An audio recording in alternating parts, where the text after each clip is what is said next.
All right, Ryan. All right. Can everybody hear me okay? All right. Thank you very much, Natasha.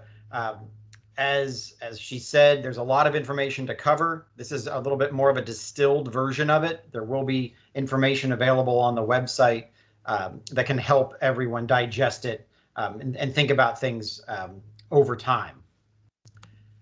But just to highlight a little bit more about that bold vision that both Natasha and Paul spoke to. The emerging ideas here is to be really planning for people and the power of place by 2050. And to think about Lee Highway as a place that can be resilient, renewable, and re-energized. And really focusing on becoming, by 2050, that green Main Street of vibrant neighborhoods that link iconic local businesses, mixed-use activity nodes, sufficient mixed housing supply, and signature public spaces. And there's a lot that folds into that, but really that means becoming a place that invites and enables safe, equitable access to mobility choices for all users. We also want to provide diverse housing supply that enables equitable housing access for people of all ages and income levels. We want to build environmental sustainability and resiliency through the buildings we create, the buildings we retrofit, and we want to manage stormwater effectively. And we'll talk a lot more about that. We want to promote development that enhances the economic well-being of the corridor overall through investments, jobs, and a larger tax base. And we want to provide community facilities and gathering spaces for all ages and income levels. Throughout all of this, we're going to focus on inspiring architecture and landscapes designed to last for generations, and we want to celebrate, honor, and acknowledge the past, present, and future through those vibrant public spaces, art, and culture. And the images here on this slide try and give you a little bit of an idea of what that might feel like. When you add it all together, it's really about creating a livable built environment that many people can enjoy and brings together the best of the public schools, facilities, open spaces, streetscapes, public art, history, and culture. And that means we've got a transition, an evolution to negotiate, to go from a commercial corridor that is characterized by minimal tree cover and some pretty tough environments, certainly not walkable, to something more Main Street like what you see on Westmoreland, where we have redevelopment that's occurred closer to the street, wider sidewalks, much more accommodating. And that means as we look across the corridor from Area 1 to Area 5, we have at the ends places that are more oriented to the rail transit system, where you connect to the RB corridor in East Falls Church and closer to North Highlands. But in the heart of Lee Highway, from Area 2 through Area 4, that's really the Main Street segment. And what we're going to be talking about tonight is the Main Street West portion of that. So that's going to be the western end of what we're hoping to really see that great Main Street transformation. So as we think about the changes in mobility going forward, there's a lot of principles on our mind. We want to promote low carbon mobility with greater mobility choice for all users. And we want to look at alternatives for the streetscape that still maintain 2 lanes of travel in each direction. And that's to maintain the flexibility needed for all of the different multimodal choices we're trying to facilitate. But we will be looking to add left turn lanes where needed and studied that at key intersections. We'll also be looking at the parallel network, the larger street grid, to try and establish new street connections that help with walkability and to distribute traffic a little bit more evenly. And we want to explore opportunities to calm traffic and improve key intersections. I mean, a lot of the focus is going to be on how to expand pedestrian space and provide separated, protected bicycle facilities across the corridor. And that's going to require some partnerships with the private sector where we need a little bit more space to make that possible. We're also going to be looking to improve transit capacity and the experience of using the transit network, especially at peak travel times when it's most congested and we most need transit to be the mode of choice people lean towards. And we're also going to be looking to accommodate over time the further emergence of personal electric vehicles and self-driving, connected and autonomous vehicles. And so that means we're going to be focused on the idea of complete streets, where simultaneously we're thinking about the experience of walking and connecting and engaging with land uses adjacent to the street, thinking about how streets can be great destinations with street trees, furnishings that are comfortable, how we can incorporate green infrastructure that can actually intercept and filter stormwater, store it, and treat the water quality more so than the pipes we have today. And we're looking at bicycle and personal e-mobility opportunities that are distinct and separate from the travel lanes, so that people feel not just like it's possible to ride a bike, but they're actually encouraged to. We're going to be looking at enhancing the bus service, looking at possible ways of managing bus lanes at certain times to give them priority, and then looking at how connected and autonomous vehicles and microtransit can help make the last mile connectivity work better all along Lee Highway. And as we've said before today, the roadway is not the same from end to end, and we don't imagine that would be the case. We imagine that will stay the case, and that there will be more tailored streetscape options for each segment along Lee Highway. But in all cases, we would be looking to improve the pedestrian and bicycle experience in different ways. And so these graphics, we'll talk more about them here in a minute, but these graphics highlight more about how we might be doing that and the transitions we might be making and where we'd be accommodating those different modes in different locations. And that's an important part of meeting the goals of the approved Public Spaces Master Plan, where we've got an established network of public spaces and connections that's pretty strong, but Lee Highway itself and some of its the main arterials that cross it are the biggest barriers separating neighborhoods from the public facilities and schools and commercial destinations they're looking for. So we want to make sure that those corridors can actually help complete our public space network. And we need to address the concerns that have obviously been much more visible recently with the stormwater management network, and where we can intervene at the top of the watershed along Lee Highway to influence and reduce flood risk downstream. We'll be talking more about how we've incorporated that shortly. And from a housing concept, we're looking to add diverse supply and create transitionary zones between single-family neighborhoods and multifamily redevelopment, where we can incorporate a variety of product types that just aren't as available today along the corridor. Things like cottage houses, duplex, accessory dwellings, and modestly scaled multifamily buildings that fit into single family settings. You know, there's quite a bit we can also think about when we get into the multifamily redevelopment about how we can change unit sizes, both to set them up well for aging in place, but also for a variety of affordable housing options. And we're going to be looking to steward the public land and public facilities that we have along the corridor. Here in Area 2, we have some very beloved public facilities that we're going to be talking about more tonight. But the goal there is to try and create social hubs where we have those great public facilities combined with nearby public space and commercial destinations to really create neighborhood nodes and reinforce them. And we're going to be looking at providing those public facilities and potentially considering ways the private sector might help deliver public benefits there as well. And we're going to be quite concerned about the great cultural resources and historic resources, the varied types that we have all along the corridor. And as part of the Cultural Resources Survey, we were able to identify certain properties that either with what exists today or the events that happened there in the past or the really important people they connect to contribute significantly to one or more facets of Lee Highway's history. And we're going to make sure that going forward that we've integrated those thoughts about those sites in different ways into our planning process. And there's going to be more details on that are developed in the concept plan phase, but we've begun to identify those locations tonight.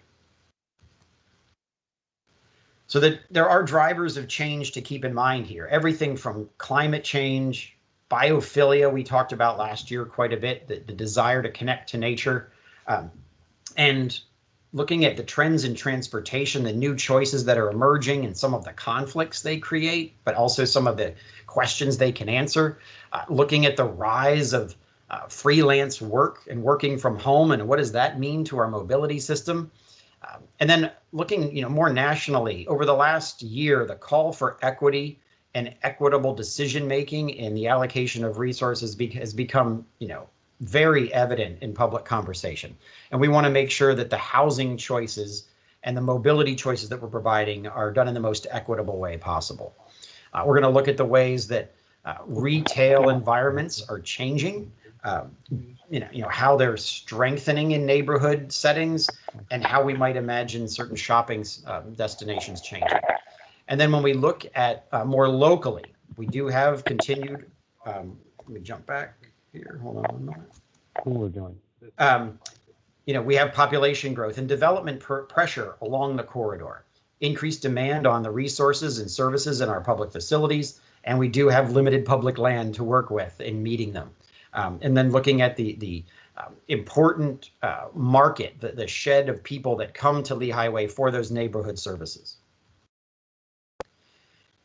So part of what we and the private sector that would make a lot of these redevelopment opportunities happen, part of what they have to change, the private sector, part of what it has to look at is high land prices and high construction costs. These are things that push against affordability and trying to create some of the benefits that we want. In Area 2 in particular, the shallow parcels, they do make it difficult, or they constrain development options. So we want to be thinking very carefully about how we potentially consolidate property to make quality development possible. And we need to look at the fact that the by right development doesn't really provide the incentives to create better architecture or better relationships to the street. And so there's some challenges there to look at. For the public sector, housing affordability for many residents is an increasing challenge. And we need to look at the street itself. It needs significant improvements in order to provide Vision Zero goal outcomes and to support the multimodal access that's desired. So in realizing the vision, it's going to take a strong partnership with the private sector to make these things happen, because we're going to be relying on market forces to take individual parcels, potentially aggregate them, and build new mixed-use development in many locations. And we need to continue to steward the relationship between the neighborhoods and the development community in order to make that a positive partnership that results in great development. And the plan for Lee Highway, of course, it needs to be bold, it needs to be clear, but the predictability and the realism in it are going to also help make sure that it gets implemented well. So at this point, we're going to focus more on Area 2, the place where many of you live. And this is going to involve the John M. Langston, Yorktown, Tara-Leeway Heights, and coming back now, hold on. And Leeway Overley Citizens Associations, civic associations. And again, this is the Main Street West portion of the corridor. And we're just going to remind people that we're focused really on transformation within what's called the core area, which is where the commercial properties are today along Lee Highway, and the residential edges, which is the first strip of single family residences behind that commercial area. Through our engagement so far, there have been a number of aspirations identified for Area 2. And from a land use and economic vitality point of view, the goal is to really imagine more businesses and mixed use on all four corners of Lee Highway and North Harrison Street, along Lee Highway and on North George Mason Drive. Bring density and taller buildings in these areas, maybe mid-rise, not high-rise, but only if the parking is addressed, preferably underground or in a structured setting. If transit access is improved, if stormwater runoff is accounted for and mitigated and flood risk reduced, and if we have the appropriate transitions in scale, height, and character. This is really critical. Through the use of green spaces and gradual height transitions. We need the aesthetics to be improved, and we need to address the concern over losing certain key features of the public facilities like the Lee Center. Public spaces and transportation in urban design, it's really about, we need to acknowledge that people will still drive single occupancy vehicles for at least the next part of the planning window. So we need to imagine how to accommodate that and gently transition to more walkable environments. And improving parking areas, both the amount and the configuration. From a history and cultural resources standpoint, we want to highlight the history, both the stories and the remaining structures that relate to those stories, and the culture of the different neighborhoods through public art. And the roadway, we will not be called Lee Highway in the future. We can't really say what it's going to be called just yet. But it will be different. And we're going to be experiencing and expanding the arts, and should feel like a front porch community. This was one of the terms that came out of our engagement a year ago that have really stuck with us and is shaping our planning. And so when we look at the inspiration for the design concepts, in Main Street West, we really are looking to, build on that front porch neighborly identity, transform Lee Highway into those emerging social hubs into welcoming, walkable, and cyclable destinations, low to medium density. And the images on the left there, they kind of highlight some of the scales and character and types of spaces and activities that we imagine being present along the street in Area 2. And we can look to a few ideas from the 2016 Vision Study. And the goal here is to draw a few different ideas. Like, number one, there are creative ways to develop some of the narrower parcels, the more idiosyncratic ones. And we're going to need to figure out what we can do to unlock that potential, but it is possible. And we can also look at ways of enhancing the aesthetic appeal, and the relationship between the street and existing buildings for properties along the street that could become enhanced in their current state. We can look at both of those ideas simultaneously. We're now going to start to look at two different scenarios for redevelopment going forward. And the idea, first of all, with studying scenarios is to explore different ways of meeting the stated goals of Plan Lee Highway. And the goal is not really to pick one or the other, but use them to identify elements that we like more, that we may want to incorporate into that concept plan going forward. And we can also use it to identify things that we have concerns over, or that we want to change in order to come up with the best concept plan going forward. So in many cases, again, it's not about making a choice between the two, but comparing and deciding which is the best way to move forward, or which pieces of each scenario are best to combine in order to move forward. And so what we've done here is we've identified two fundamental scenarios for redevelopment in Area 2. And we start with these kinds of sketches that inform some of the thinking. And then there's other diagrams that we'll show you here momentarily. The big difference between the two is in the area that gets redeveloped most. And so in scenario A, we're imagining that a modest amount of lot consolidation, properties that get purchased by the private developers and put together in order to facilitate more flexible development. But we're imagining in scenario A that there would be a modest amount of that. Again, these would be parcels that are side by side along Lee Highway that get put together and then redeveloped along, and usually the first half block of development off of Lee Highway. The idea then with scenario B is to imagine, well, let's imagine what if more land was consolidated back to potentially the first full block off of Lee Highway within the core area and residential edges. If that was the case, there could then be some additional options that are available and greater flexibility in configuring and orienting that new development. And there could be some additional benefits that accrue to the community, and we'll talk more about that. So one is more of a surgical intervention closer to the highway, and the other involves a wider footprint of redevelopment that could potentially come with additional benefits. So in each case, though, we're trying to identify opportunities for mixed-use development. We're trying to diversify those housing options, establish good transitions in both height and density, enhance Lee Highway itself, and relieve pressure at key intersections, potentially reducing curb cuts along Lee Highway so we don't have as many cars moving in and out at the curb line, so it's easier to walk, and we reduce some of the accident levels that we have today. And then looking for additional publicly accessible open spaces and additional stormwater detention and retention opportunities.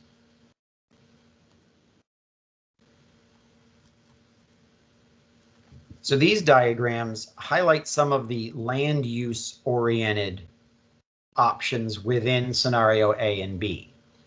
And so these are very generalized land use diagrams. They don't try and get very super specific about individual land uses. And that part of that is because in our engagement today with the community, or throughout the process with the community, there's been a great desire to have some flexibility and to have a combination of residential and commercial and mixed use approaches to the area fronting along Lee Highway.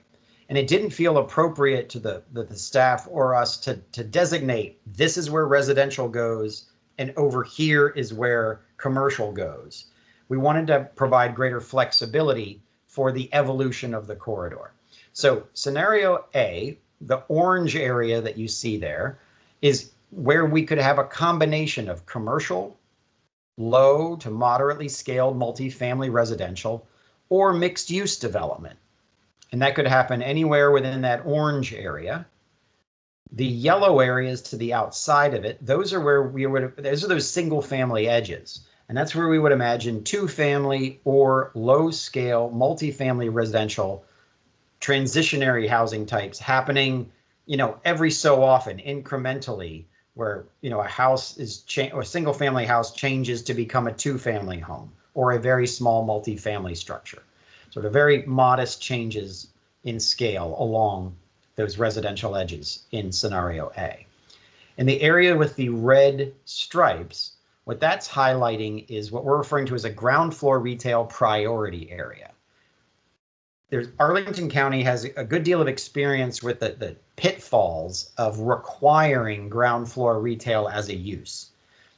It can be really challenging to work with market forces that way. But what we would want to do within the ground floor retail priority area is make sure that new structures were built to be able to include ground floor retail, either right when they're built or later on. So that ground floor needs to be built in a manner that it's flexible, like in many main streets, where the use could change over time and always have ground floor retail as a possibility. We've also highlighted where key public spaces and open spaces would be. We'll talk more about those in a minute. And the blue areas there, those are those very precious public facilities like Fire Station 8, the Langston Brown Center, and the Lee Community Center. It's important to note there that we don't have specific plans for the facilities that would be on each of those properties. But it's very important in the planning process for you all to know that we're interested in those sites providing public benefits, public amenities, and facilities. And we'll be working with the individual groups like APS and the county staff to further determine and have more detailed recommendations on the public facilities for each of those sites in the future and what kind of programs would be there. But it's very important for those sites to continue to provide public benefits.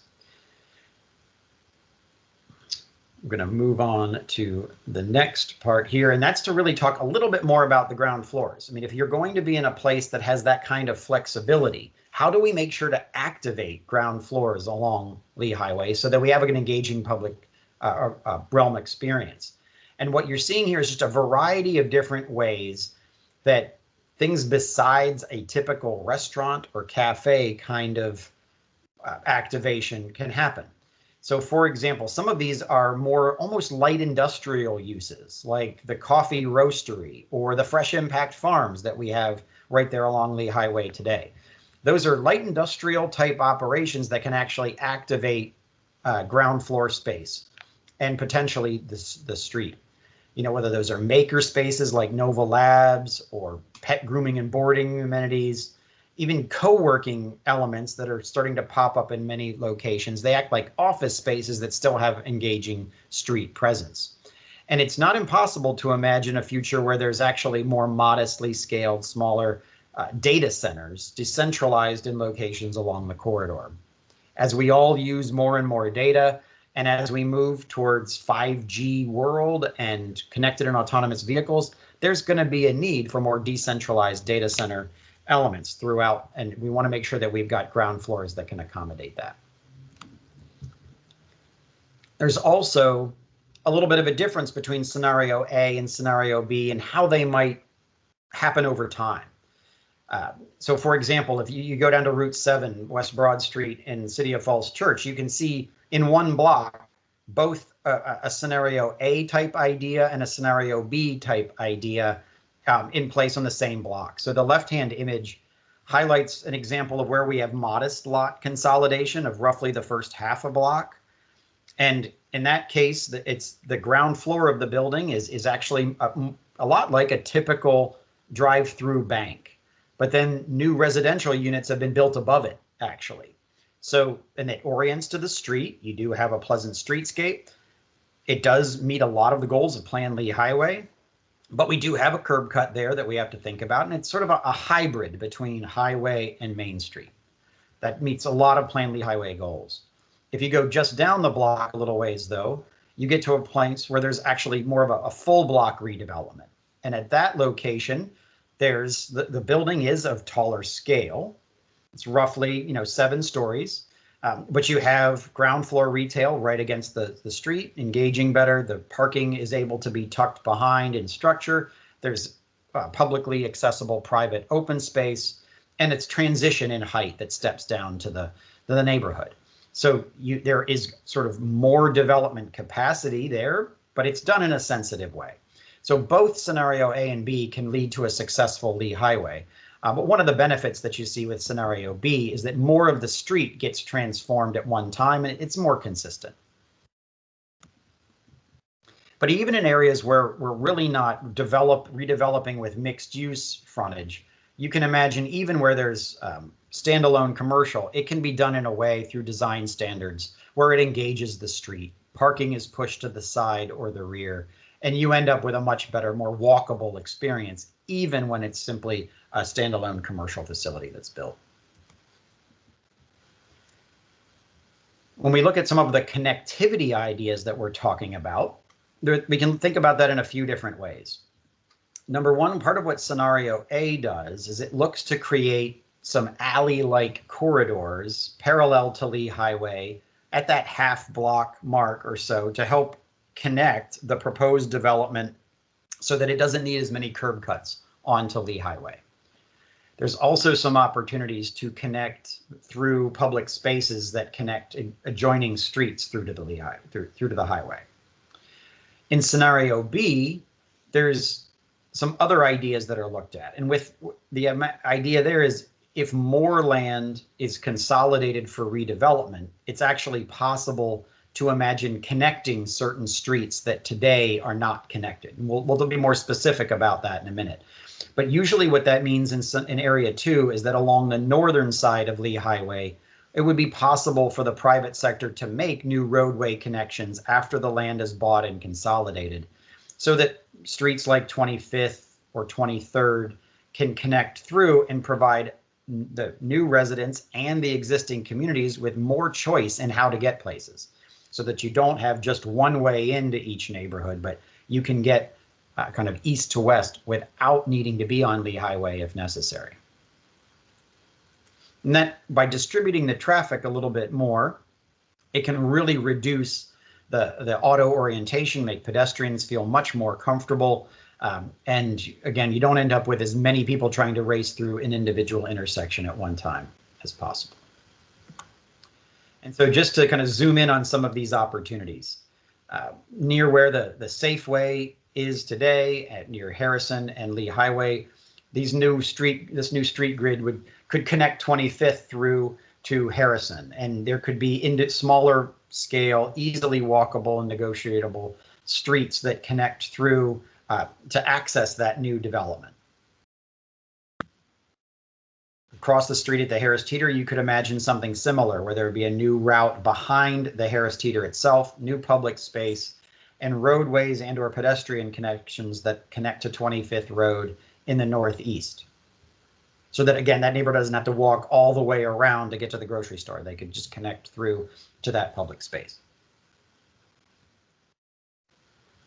Farther west, where 25th Street North is, the idea is that through that redevelopment, it could be possible to connect 25th Street North farther, more parallel to Lee Highway, again, providing greater access choice, the ability for pedestrians and bicyclists to go many different ways, and to take the pressure off of those intersections with Lee Highway. You can start to see some of the benefits of creating these new roadway linkages when you look at some of the new development along Columbia Pike. And this is an example of where you can see a few more of those connections where 23rd can connect through to 22nd, taking some of those more cul-de-sac oriented streets like Dinwiddie and North Culpeper and providing some choices for how to get east-west. Looking at the clock here, we seem to be on schedule. It's just about roughly 10 more minutes at the most. And so when we look at the streetscape transformation for Lee Highway itself, you can see in this is for the western portion of the corridor from East Falls Church up towards Lexington. You can start to see where the existing condition is. It's not very hospitable to pedestrians. We're imagining that median in the middle might be able to be removed, and the curbs could then come in a little bit, providing more space for street trees, lighting, and pedestrian space. In this location, the bicycle destinations are actually closer to Tuckahoe Park or the metro itself. So we're actually thinking of using the parallel network of 22nd Street and 26th Street to be the bicycle corridors west of Lexington. Along the length of Lee Highway, we'd also be imagining how the outer lanes could potentially be used at peak times for priority bus or HOV lanes to allow greater capacity to move through. And then as we move farther east and really get into that Main Street West environment, this is where we would want to make sure that we're also providing for bicycle lanes in a separated, protected fashion right there along the Lee Highway corridor. So this again means removing those medians, moving in the curbs, providing wider sidewalks and street trees and lighting for pedestrians, providing protected bicycle facilities. This came out in our engagement over the last 6 months of being really, really important, that it's worth the investment to have separated bike lanes to it so that we all feel comfortable being there on bicycles. And then 2 lanes in each direction to accommodate the flexible traffic we need. And what this is going to mean is that we need to partner with the private sector because unfortunately in Area 2, we have some of the narrowest rights of way. And we are going to need to make sure that in order to have enough space for this, that we work with the private sector to use some of about the first 10 feet of that private land to create the great pedestrian space that can drive value for those owners and provide the connectivity we need. We just don't have the right-of-way width to make it work once you get east of Lexington. But there's also additional ideas that can be added on to this section, like parallel parking or flex zones. Flex zones are the kind of place where you can have delivery vehicles pull over or ride hailing, Uber, taxis, that kind of thing, pull over to pick up and drop off people along the way. From a public space standpoint, what we're seeing is there's the opportunities at key destinations like the Harrison Street intersection to add publicly accessible space. And there's some right of way near North Emerson Street where we can make that happen in scenario A. But in scenario B, there's a greater potential to provide publicly accessible, privately owned and constructed open space through the larger redevelopment areas. With that larger consolidation should come additional public spaces. And you'll also see that near where the Harris Teeter site is located, the Safeway, and then in areas near the Lee Community Center and just to the east of it, those are opportune locations to also store runoff below those public gathering spaces. It can be in storage vaults that grab that water and detain it and release it slowly at the right moment so that we can reduce flood risk downstream. And these are just examples of some places where parks have been and plazas have been built to accept stormwater. In this case, you actually see the water. It can also be done in vaults below grade for smaller spaces. Building heights, we know, is a really important issue, and it's the last piece we're going to talk about here. It's really sensitive, and people can get, are very concerned about it. So it's certainly important to the staff and us as well. Currently, the different zoning that we see along Area 2 allows up to 3 or 4 stories in different cases if you can get the parking right to achieve it, but between 35 and 45 feet in height. In many cases, the multifamily zoning that's there allows up to 4 stories. And so the proposed building height standards, the things that we're going to be proposing in the future, we know that they need to be that they're preliminary. These are based on establishing good transitions. We're going to take your feedback into account, of course. There's going to be additional consideration for the areas around historic structures in the future. And the idea here is that any height that's listed as maximally allowable, that would not be granted automatically, that would be subject to a site plan process with county board review and approval. And it needs to establish good transitions, both in height and density. And ways you do that you can, there are ways of integrating new density and transitions into these plans through increased setbacks, landscape buffers, street trees, open spaces, and using the alleys and that sort of thing as buffers. And here are some examples from the Columbia Pike corridor of how that's been done. And these are kind of scenario A and scenario B examples. So in scenario A, these are examples of how at the mid-block you can transition from a modestly scaled multifamily or mixed-use building along the highway and use that alley as a transition to get to the existing single-family or homes adjacent to it. In scenario B, where they have larger lot consolidation, you could imagine taller structures closer to the highway with those public spaces, but also then stepping down so that when you get to that first street, you have modest or very low scale multifamily or townhome scaled development across the street from single family homes. So you can actually go to Columbia Pike and see how these transitions work. And these diagrams sort of highlight the difference in a slightly different way. In scenario A, on the corner there at the bottom, you could imagine redevelopment of roughly 5 stories with commercial development at the corner. Down the street would be a building that remains as is for a while. And so you'd have part of the street change, and then you'd have the transition along an alley to get to the single family neighborhood. And so you can see how that might step from 5 stories closer to the street, stepping down to the 2 or 3 stories that you find in a single family neighborhood. And in scenario B, we have a greater footprint for development.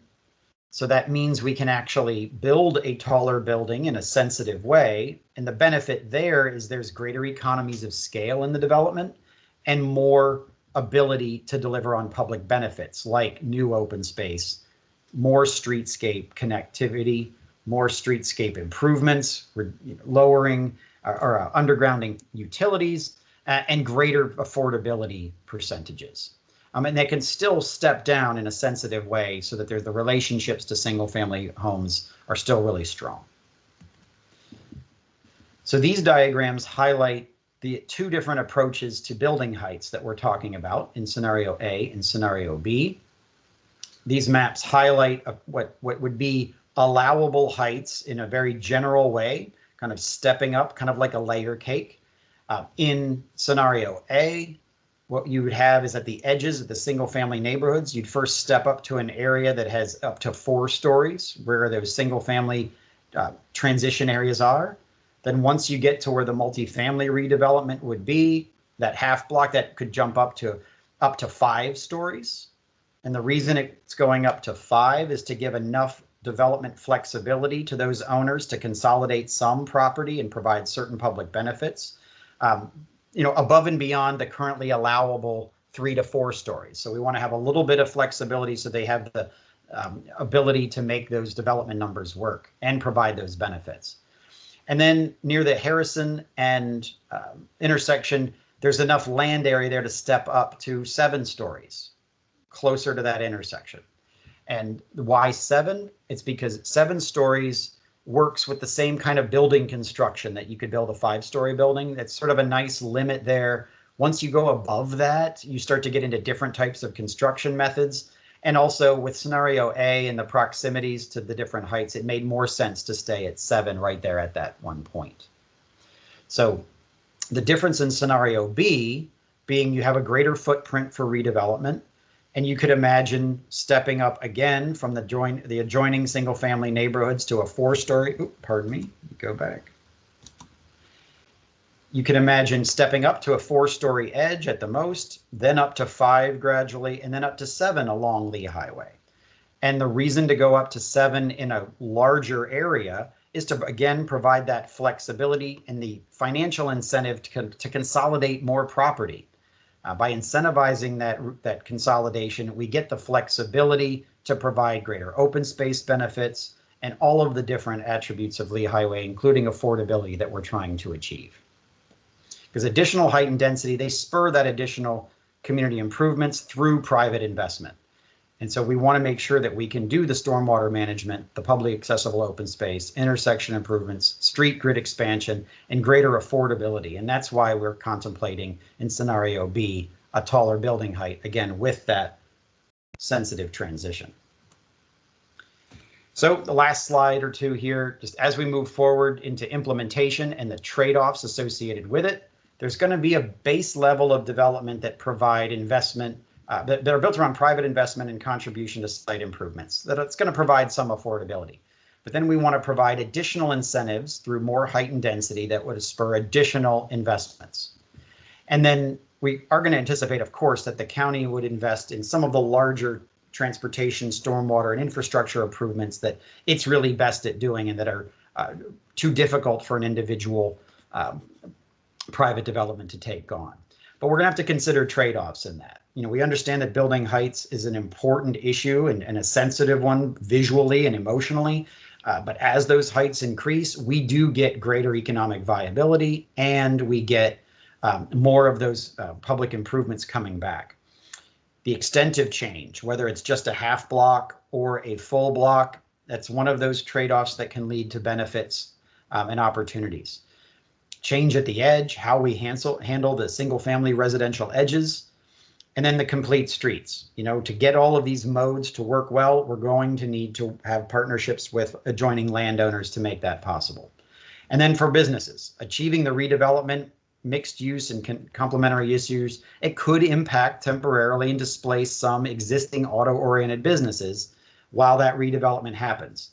And so while adding additional residents, while that can benefit neighborhood serving businesses, it's going to take a little while for the density to fill in. So we understand that that's a trade-off as well. Going forward, when we get to that concept plan stage, we're going to be able to provide you with a variety of metrics and data feedbacks to talk about the number of dwelling units that are added, how much, you know, what the length of improved streets are, how many jobs, what the population change would be, how the stormwater elements are working, the tree canopy coverage. That's all going to be part of what we can show when we come back with the concept plan eventually.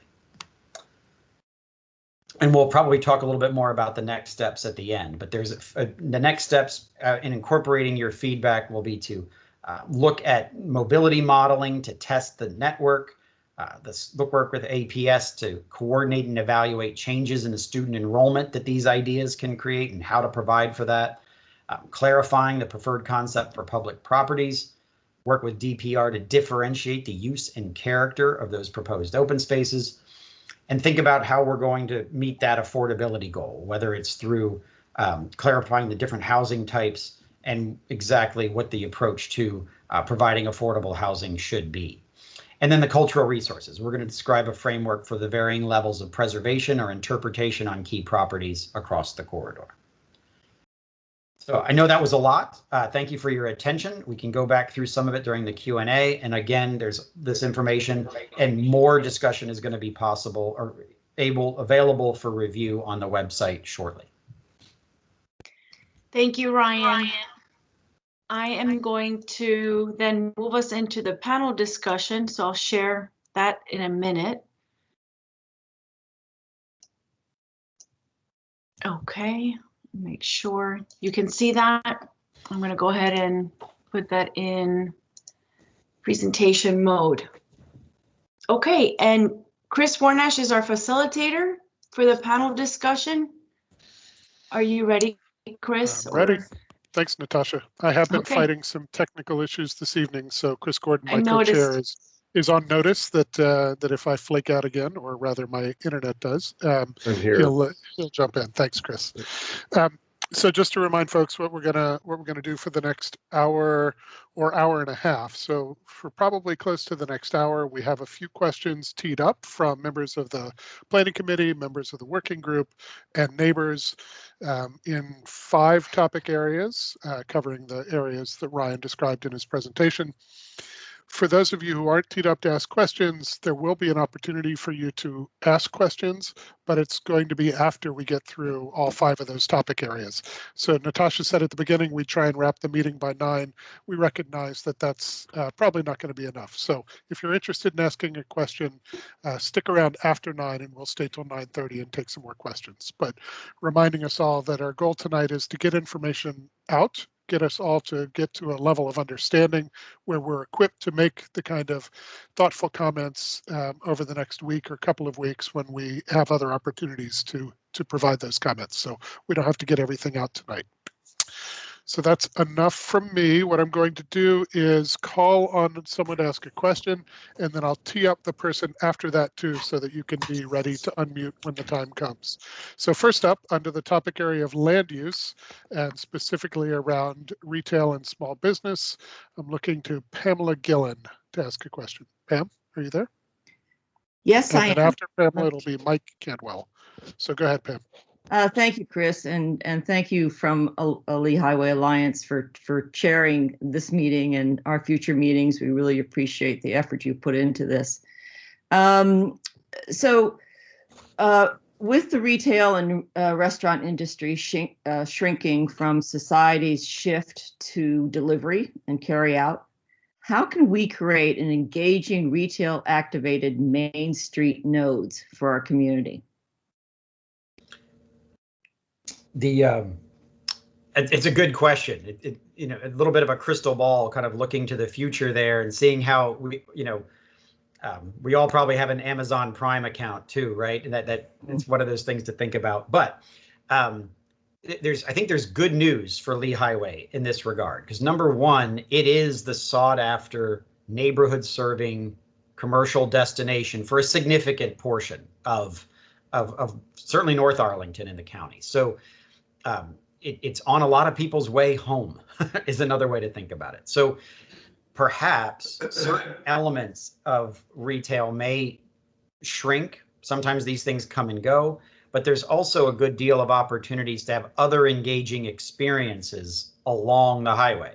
And in the presentation, we highlighted a few of them about how certain light industrial uses can still have certain commercial uses can still fit well in a neighborhood setting and animate and activate the street, even if they're not a traditional cafe or restaurant. And there's also the idea that we're still going to need a number of services for our communities that aren't just dining options. And so Lee Highway is still very well positioned to provide that to, the northern portion of the county, which does not have access to those services otherwise. So there's going to be many ways, and even when we create residential development along Lee Highway, there's going to be ways for those ground floors to interact well with the streetscape. Thanks, Ryan. Mike Cantwell's up next, and then after Mike Cantwell, Mike Weinstein. Mike Cantwell, are you there? All right, we're going to pass you by. If you arrive or get connected or get audible, put your hand up and we'll come back to you. I am. Can you hear me? Yep, I can hear you now. Go ahead. And not sure. We're just doing the, we're not doing the video, just the audio, right? You're welcome. You mean, well, we can see you. Okay. Go ahead. Yeah, I wasn't quite sure if I was going to be in a speaking role today, but I guess I can talk about it. What impact would the plan have on the businesses and residents near Lee Highway and George Mason and Lee Highway and North Harrison Street? Gotcha. So a few different ways of looking at answering that question. Number one, those businesses that do relate to the surrounding community, these land use ideas would add new residents along Lee Highway. So there would be more neighborhood for those neighborhood serving businesses to serve. So that's one way of answering your question. Another way of looking at it is, the two scenarios both imagine the possibility of mixed use development at those intersections, which would put more people living adjacent to those businesses or provide new locations for those or other businesses.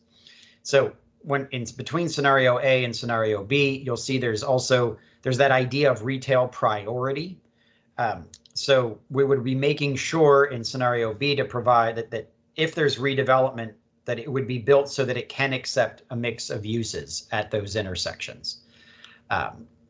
In the case that a particular site for a business is redeveloped, there's always the opportunities for that business and the owner of the property to work out some kind of relationship to be part of the new development as well. But in general, the land use ideas would provide a more residents to support local businesses. Thank you. Thanks, Mike. Mike Weinstein. Oh, and then Sandra Green after. Mike, are you with us? Chris, this is Tom Wolf. Hey, Tom.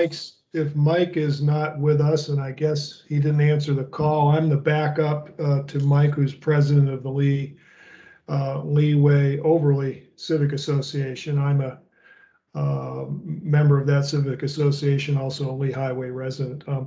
Thank you, Natasha, for facilitating the meeting. Ryan, thank you for your wonderful presentation. And Chris, thanks for facilitating. Ryan, during your presentation, you mentioned the county properties, and I wanted to ask specifically about the Lee Community Center. You didn't mention anything specific, but I just wondered what kind of scenarios could be explored for that very vital space on the west main end of Area 2. And do we have a building height envisioned, and what type of land uses might be proposed for that site? Thank you. Sure. So there's really not a fundamental difference between the two scenarios when it comes to the Lee Center or really the other public facilities. The main goal at this point is that we know that that land needs to continue to provide publicly accessible services and or amenities. We don't have specific proposals for what those programs, amenities, or services should be on each of those properties. That's something that we're going to determine and make suggestions on in concert with different county agencies as well as APS in the future. But we know that we have precious little public land, and we need it to do what public land can do best. So to answer your question, we don't have a specific proposal for what those programs would be yet, but we will have greater opportunity in the future to talk about those specifics. From a building height standpoint, the big difference between scenario A and scenario B, in scenario A, it's more of a 5-story at the most sort of roof for development along that portion of Lee Highway. And in scenario B, there's the ability to potentially go up to 7. On that particular site, though, it would really be more about what kind of amenities are we providing and how is that going to work. So more to come on the specifics. Thank you. Thanks, Ryan. Sandra and then Wilma. Ryan, I think you answered my question when you just answered the question about Lee. Okay. Center, because it was the same type of question. Could you be more specific in when you say programs? Oh, sure. What do you mean by programs? Well, programs could be any type of publicly provided service or class or that kind of thing. So a program might involve anything from, it might be oriented towards recreation, or it might be oriented towards education, or some kind of some other type of public service. So are you talking about reevaluating what's currently there with the possibility of maybe having some suggested additions? That's a good way to put it. That's a good way to put it. There would be a reevaluation of what types of, and that would be, similar to other public facility sites like the Langston site, for example. Okay, and would that include number 8 fire station maybe? Well, I think that within the fire station number 8, a lot has been determined there, right? That the recent process to design it. So I don't think there would be any kind of reconsideration of that, but there are those properties that are kind of currently being used to help facilitate the transition there. that is something that we would be looking to make some recommendations on, those houses that are just behind Fire Station 8. But in each case, we really like the idea of those public facilities being part of social hubs that also include public space and nearby commercial destinations. We think that can really be important nodes for the community. Okay, thank you. And Ryan, one more question. This was not planned, but it came to mind. Whatever you do there at intersection of Lee Highway and Culpeper is treacherous. It's tough. In all of the considerations, that really needs to be addressed, and nothing needs to be added to make that any more congested. It's really dangerous. You know, that's a good point, Sandra, because that's an example of a place where having additional street grid that's parallel to Lee Highway, for example, on the north side of Lee Highway or even on the south side, that can allow people to move between Culpeper and Cameron, or between, you know, without having to go to that one intersection by the Heidelberg. It can allow people choices so they don't have to go to that highly congested moment. And they can, the same kind of thing for pedestrians. So that's why we're looking at, that's what we mean by taking pressure off of challenging intersections by creating some parallel streets through that private development. Okay, anything you can do there, but the people are going to Heidelberg. That's what they're coming there for. So just keep that in mind. Thank you. Understood. Thank you. Thanks, Sandra. Wilma and then Amelia Franco. Thank you. I wanted to ask about the housing. I know they've talked about, you know, different types of housing and affordable housing, and I wanted to ask about the different types of housing that they're thinking in terms of this plan for the Halls Hill Highview Park neighborhood. But I also want to kind of, you know, contrast it with the whole thing of the idea of getting the commercial property owners incented to, you know, increase their heights by obtaining residential properties. It seems kind of like you're saying you're going to do more housing, but you're incenting commercials to take more housing. So how does all of this, how would it be allowed, and how does all of this benefit the Halls Hill neighborhood? Well, those are great questions. I'm going to take the last one first. The idea is not really trying to, I hear you, the idea of consolidating property. When we say that, what we mean would be, you know, it would be a private developer buying property to pull together to create a new, more cohesive development. And the idea there, you're including residential property in buying, right? Yeah, that especially in scenario B, that's contemplated that some residential property could be combined with property that's currently commercial to create a mixed use development or something like that. And what that possibility can mean is it's not simply that it would be consolidating to provide nothing but commercial development, but that consolidation could then result in mixed use development where there's residential involved, where there's more residences involved. Will that be required? Because you know what, we don't. You're talking about affordable housing and bringing more people, but then if that's not required, that's a concern. Okay. Well, we hear you. I think that's something for us certainly to, we haven't written the policy or anything like that, but I think I see your point. And I think part of what the goal would be is when you have those larger development footprints, it increases your ability to deliver affordable housing ideas, you know, or change the price point of the housing.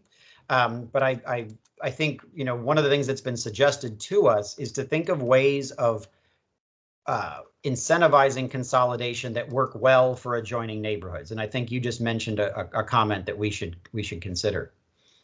Thank you. And to your earlier question about the types of housing, in scenario A, it's a little bit different in that most of the multifamily redevelopment would be closer to Lee Highway, in that first half a block. And then in the next half a block, along 22nd and that kind of thing, that's where you would see, individual homes might change over time to become like a 2-family structure instead of a single family structure, or a small 4-plex or something like that. That's what's kind of shown there, where the residential edges in yellow would change a little bit here and there over time. Scenario B would allow for greater consolidation there. And that's where you might see, it might lean more towards that modestly scaled multifamily development along the edge. And again, what's the benefit to the Halls Hill neighborhood? There's really 2 or 3. And one would be, with that larger consolidation, you do get the opportunity to provide more public space. That's one. And the other ideas was it would be providing greater flexibility to create those social hubs and to reinforce the business district that's there that has been there in the past and that could be there in the future, near where the Langston Center is and Fire Station 8. So hopefully that answers your questions a little bit. Yes, it does. Thank you. Thanks, Wilma. Thanks, Ryan. Amelia Frankel. And after that, we'll start on transportation. Amelia, are you there? Could I use as an example our wonderful Lee Community Center? It is my understanding that the county has pretty well decided that it has reached the end of its useful life and is coming towards some thinking about what to do in the future. And then if you get across the street, that delightful 7-Eleven, we lost the opportunity to influence what is there. And then let's go down to Harrison Street and Lee. And if about a year ago, there was a house directly behind the old bank, the current bank, that was for sale. And now there are 2 houses. Hey, Bill, I'm going to have to ask you to get to a question. We have several others to get to. Let's look at what changes are occurring now and how can we work to not only plan, but to take action to implement some of these at the moment. Understood. I think that's part of why we're looking at these, what we would call part of the benefit of incentivizing, of having some development incentives, is you're offering those incentives in return for shaping the development that you want more directly. So you're giving the private sector a reason to work with you to create something that's more directly relevant and desired by the community. One of the dangers and things we want to avoid is people following a by right development path that doesn't result in the kinds of benefits and the kind of transformation that the bold vision that's been set out seeks to create. Amelia, are you on? All right, sounds like she's not, so we'll give her a chance if she connects later. We're going to move on to transportation now, and I'm going to ask Richard Price to speak, and then after Richard, Richard will handle the one transportation question, and then we'll move on to other topics. Richard? Hey, thank you, Chris. I appreciate it. Thanks, Ryan. Thank you, Natasha, and thank you, the Arlington staff. So it's music to my ears when I hear there's a chance to improve transit, specifically bus along Lee Highway corridor. When it's not music to my ears is when I hear increased density might cause people more single occupancy vehicles along Lee Highway. That's not music to my ears. Ryan, can you ask a question about what kind of new bus system will be required to reduce automobile vehicular trips resulting from the increased density? Sure. So, one of the things that the big word to keep in mind is multimodal. So, and you got to think about, if right now people are getting in cars to take whatever length of trip, short or long, if we added more people and all they did was get in cars to take a short or longer trip, that would be a very big problem. So number one, creating a walkable environment that's walkable and bikeable really helps make the short trip possible by foot that may not really be something people do today at all. So the walkable environment is actually a really important part for short trips and bicycle opportunities. to take care of, what people might do within a quarter mile of their house. So that's one step. You asked specifically about transit, though, and from a transit standpoint, the key to providing what that bus system is going to have to do to be more, it's going to need to be more attractive, okay, than other options. And attractive is going to mean the waiting environment, the place where you go to get the bus, it's going to need to be much nicer. And then the bus is going to need to be coming more often, ideally closer to every 15 minutes at the minimum. That would be ideal in the future. And then it needs to be predictable. So you know that you're never more than 5, 6, 10 minutes from catching the next bus, that kind of thing. And then it's also going to need to be able to move through the corridor, both east-west and north-south, to get to the RB corridor and other destinations, as smoothly as it can, especially in the most congested times. And that's why we'd be looking at transit priority at key moments and at key locations. So hopefully that answers. It's going to be more frequent, more comfortable, and the mode of choice in congested times. Thank you. Richard, did you have anything else about transportation? Actually, I do. I was hoping to get the second question. And so regarding, you mentioned about street redesign. So how will a redesigned street be an improvement? And how will it protect walkers and bicyclists? As a bicyclist myself. Sure. Richard, you and I, we've all ridden together along that the Area 2 section of Lee Highway. It can, even for the most stalwart, it can get your heart rate up just being close to those vehicles. So what we're trying to do with the proposal, and even though the right of way is narrow and we need to work with the private sector to borrow some space, honestly, right at that property line edge, that's so that we can have a protected but separated condition between bike lanes on either side of Lee Highway and the moving cars.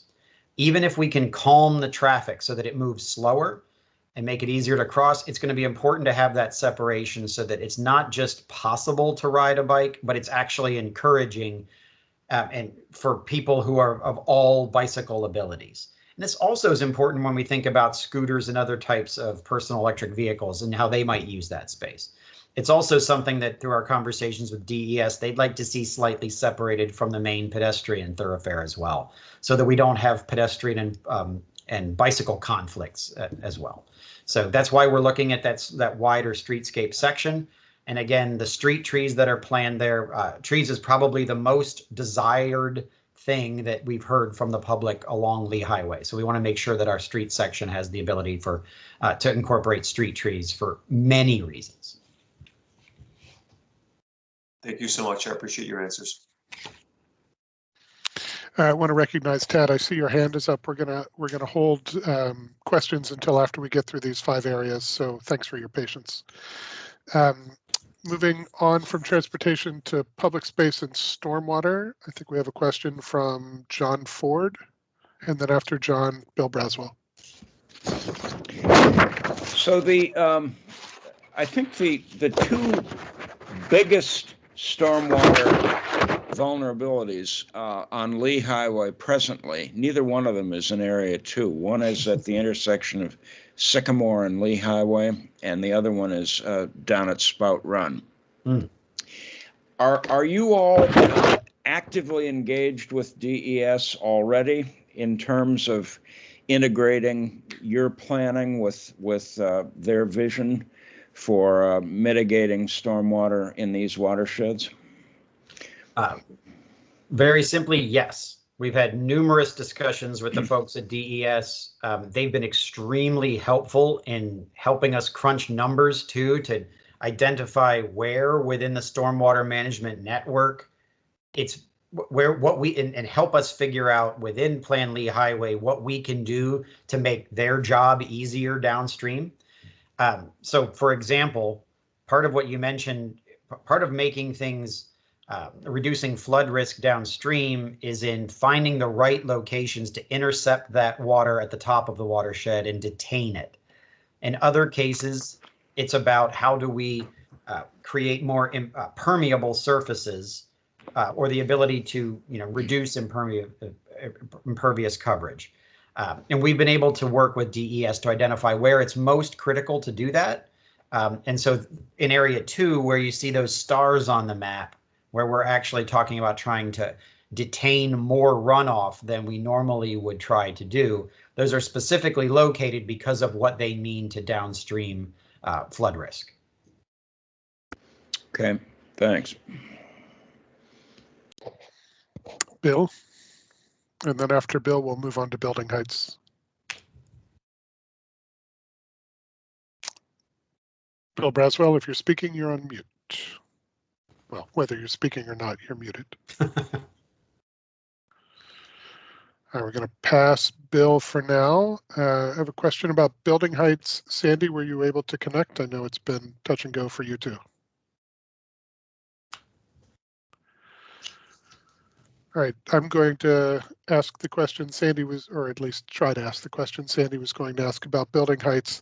And the question is really one for us to consider more than a tell us, tell us more facts about the scenarios you've presented, Ryan and Natasha.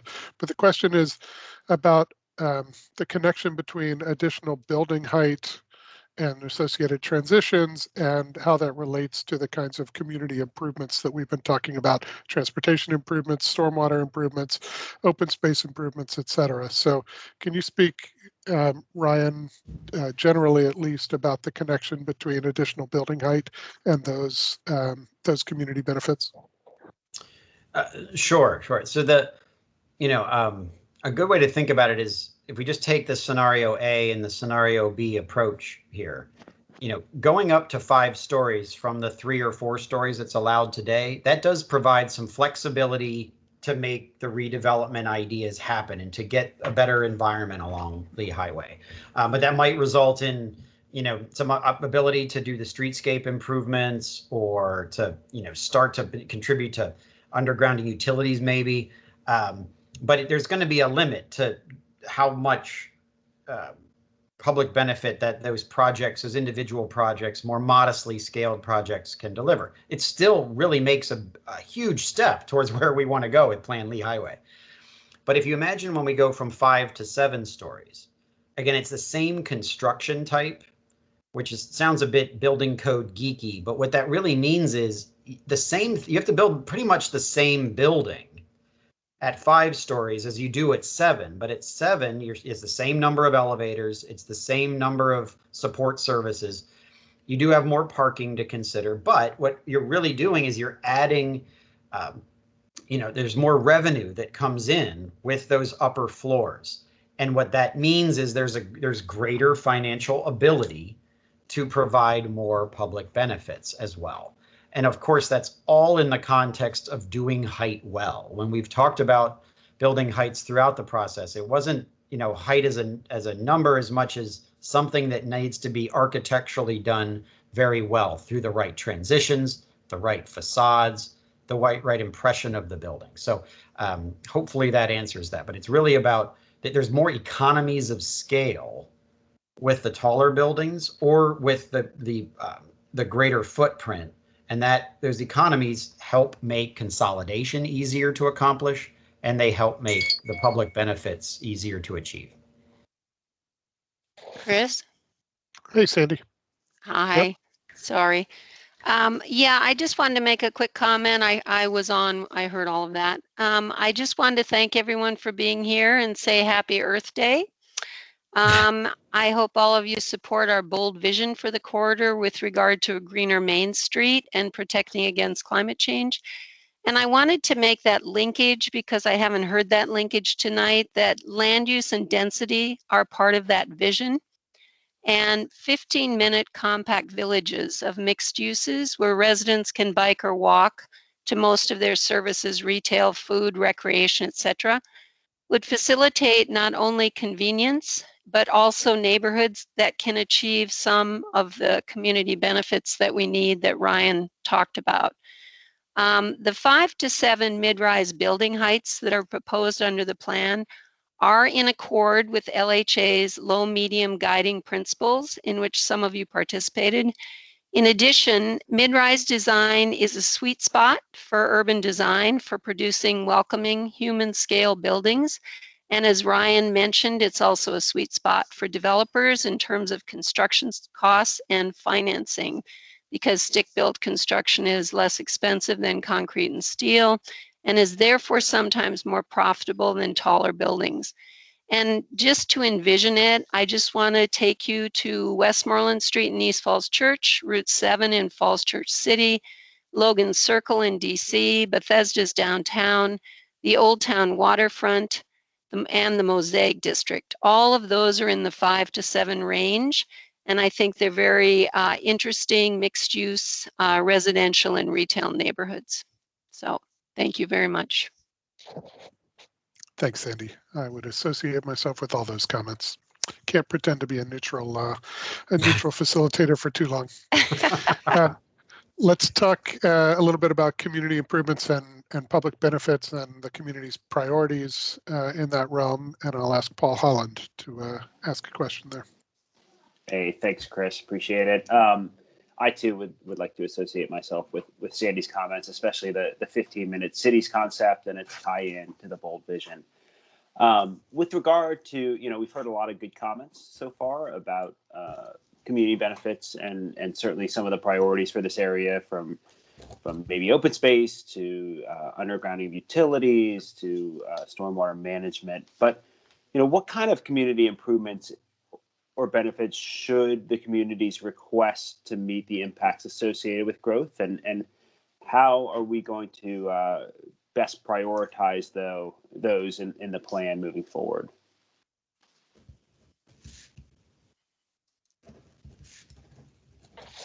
And that's one where Ryan's been answering all of the questions so far. Natasha, this may be one where you want to weigh in a little bit, and then I'd love to hear, Sandy, if you want to jump in on that one. And this can be our bridge into having a little bit more of a discussion, because the community benefits topic is the last of the 5 that we wanted to get through with some of those set questions. So who would like to try to answer Paul's question? If I didn't talk so long, you forgot about it. No, but my internet did go off for a little bit, so I only caught the beginning. I didn't hear what you said at the end, so apologies for that. Do you want to just quickly? Yeah, no, thanks, Natasha. I think one of the things that, we've talked about is, we've had a great discussion about community benefits tonight, and a lot of good points have been made already. Certainly there are benefits from higher densities, and so, what are the community improvements or benefits that the community should request to meet the impacts associated? But also, I think, what's the best strategy, I guess, in the plan moving forward to prioritize those across the different areas? So we have already an early indication of what the aspirations are in each of the neighborhoods. We know where the critical areas are, where improvements are needed. We heard from Sandra today on that specific intersection. I think we are very clear on where certain improvements need to be made. And, when it comes to street sections, improvements to intersections, even where flooding and all of that is happening today. So I think there's already a starting point. When we start looking at these plans or these scenarios and these ideas for these sites, we already have an idea of where those improvements need to take place. But I think we're going to need to have more conversation with the community as we move forward, particularly now as we're presenting these ideas to them, to have a better understanding of what things they feel are a higher priority. One of the questions that we're going to ask the community is, looking at the bold vision, of those 7 elements of the vision, what are the things that you think rise to the top, corridor wide, but also in your neighborhood? So in terms of prioritizing them, I think once we have a good understanding, if, for example, in area 2, if improving the Lee Highway corridor is a priority, is a top priority to make it more walkable, to make it safer, then we already know that there are certain things that we're going to ask of the private development when they come in, right? And that could be increased setbacks, better, landscapes and undergrounding of utilities and all of that. So that will help us understand if that is a big priority, then we're going to have to look more closely and see if the incentives that we're building into our plan are encouraging that or will encourage that, right? And so we'll have to look at the by right development and see if it's a matter of changing what you can do through the zoning to allow more flexibility, obviously with the uses. Right now, we're only allowed to do commercial. So if we want to, incorporate mixed use, then a priority will be to change the land use to allow residential and other types of uses that are currently not allowed. So that will be a priority that will start, to surface to the top. And then other things from there, we will have to look closely to see what rises to, what sort of recommendations or improvements should be done by the public sector. And if those are going to be included in some kind of in the capital improvement plan, and those will also be prioritized in our plan. So eventually what we will have is a plan with a series of recommendations for each of the areas and corridor wide that will get prioritized based on the feedback that we hear. And some of those improvements or recommendations will rise, as part of a capital improvement plan objective, or will lie within the private, development, within the private sector, and then we will develop certain incentives and certain requirements and regulations to make sure that the development follows the kind of the vision that we want or that the community wants for that particular area. I think, does that answer? Yeah, no, that's very helpful. I think you said a key word there, the capital improvement plan. And as we, as this plan gets finalized, I think, I'll speak for myself as a stakeholder. I think it's going to be very important to have a CIP strategy that doesn't just rely on, additional density and community benefit to achieve the goals that the community is looking to achieve. Yeah, thanks, Paul. Since Amelia wasn't on, we skipped the housing section, so I'm going to turn to Ginger to ask some housing questions. Thanks, everyone. Good evening. Well, at first I wanted to say that in LHA's guiding principles, we advocate for a range of housing choices, including having different income ranges available on the corridor. So can you talk a little bit about the best way to diversify our housing choices and how we might achieve some of our affordable housing goals? Sure. Natasha, did you want me to jump in on that one? I think that, so there's a few different ways of answering that. The first way would be, there are many types of housing that aren't currently available with enough supply along the corridor. And so by allowing and even incentivizing the multifamily and mixed use redevelopment along Lee Highway itself, either in Scheme A or in Scenario B, either one, you're increasing housing supply. So that's a good thing for affordability. The second thing is, with those projects, you have a greater capacity to have a portion of them be set at different price points than others. So you have the ability that within a particular project to have some of it be more affordable.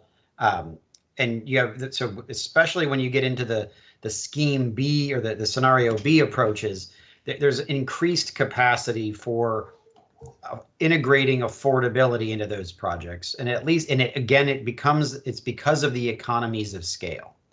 So that's an important step to increasing supply and the flexibility within that supply for a greater portion of it to be affordable. The other side of it is that also allows our affordable housing developers the flexibility to create more individual standalone projects that have a much greater proportion of availability of affordability as well, with all the sensitive transitions.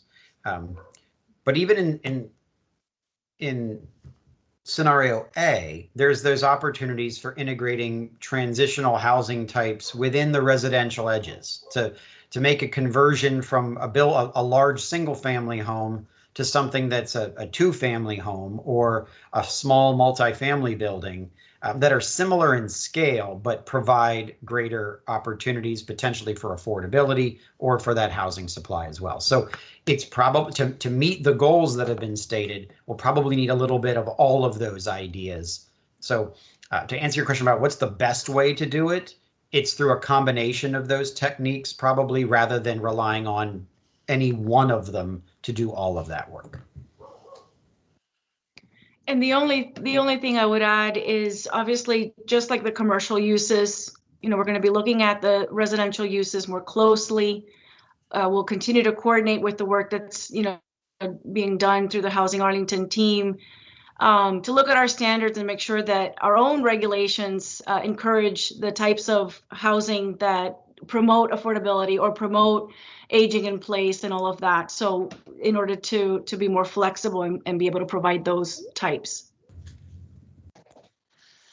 Thanks, Ryan and Natasha. All right, we got through all 5 topic areas that we wanted to have a couple of initial questions on. Those again being land use, housing, transportation, public space, and building heights. And now we're going to open it up some. Tad, your digital hand has been up so long that I think even your digital arm must be tired. So I'm going to call on Tad.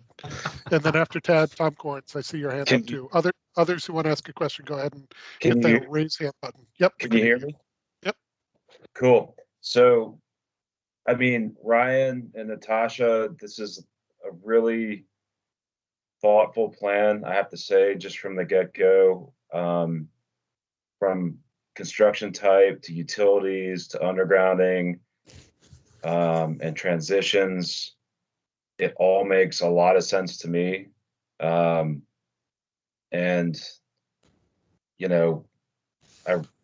I'm happy about that. I mean, I grew up on Lee Highway. It's like my main street. So seeing something like this, kind of makes me happy. And, it's just phase 2, so that's fine. The one thing I'm trying to get my mind around is the open space. So when I look at the open space choices and the public space choices, they don't make sense from a development standpoint. So, if you look at the west side of Combined site, if you look at the Safeway site, if you look at the Harris Teeter site, just for starters, I don't see any of those ever happening. And I'm not saying we shouldn't be shooting for public space. It's just I don't know how you all arrived at those locations, right? Sure. Because I just don't see how they work. And so I just wanted to know, how did you get to those spaces? Because they don't make space or make sense to me, practically. And I'm not like a political person, but I just don't get it. And some of those spaces are just so long and so narrow, they're not even like a public benefit. So I don't know. I don't know what phase 2 of that conversation is, but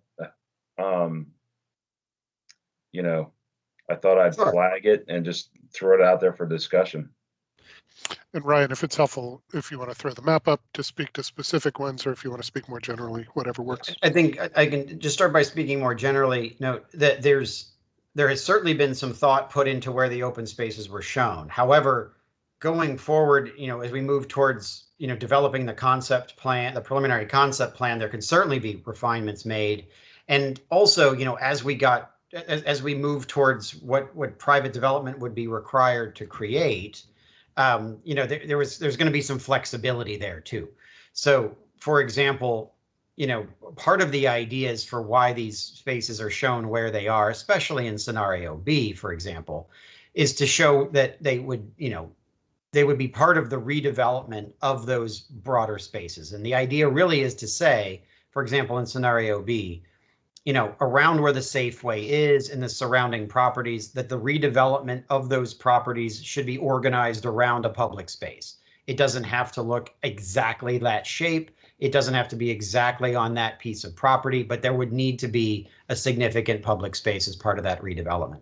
Similarly, for the Harris Teeter, site, if that was ever going to be redeveloped for some reason, or to have new development placed within it, it would want to have a significant public space that development was organized around.